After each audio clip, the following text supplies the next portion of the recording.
மா கழித்தல் கணக்கு இப்ப நம்ம பார்க்கலாம். இப்ப 7858 இருந்து 5324 நம்ம கழிக்கணும். இப்ப கூட்டல நம்ம என்ன பண்ணோம், மேல இருக்க எண்ணுக்கும் முத்து வச்சோம், கீழே இருக்க எண்ணுக்கும் முத்து வச்சு நம்ம ரெண்டை என்ன பண்ணோம், இரண்டு எண்களுக்கும் கூட்டணும். கூடுதல் எண்ணிக்கை அப்ப ரெண்டையும் சேர்த்து வச்சு கூட்டணும்.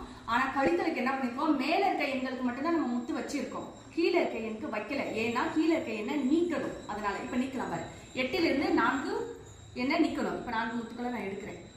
4 எடுத்துட்டேன்னா இப்ப பாருங்க 5 இருந்து 2 என்ன நீக்கணும். அப்ப நான் 2 எடுத்துட்டேன்னா அடுத்து 8 இருந்து எத்தனை நீக்கணும், 3 நீக்கிட்டேனாமா. அடுத்து 7 இருந்து எத்தனை நீக்கணும், 5 நீக்கிட்டேனா. கவுண்ட் பண்ணி நீங்க தான் எனக்கு சொல்லணும். ஓகேவா, உங்களுக்கு தெரியுது இல்லையா? சரி சொல்லுங்க. இங்க எத்தனை இருக்கு, 4, இங்க 3, இங்க 5, இங்க 2. 2534 தான் இதற்கான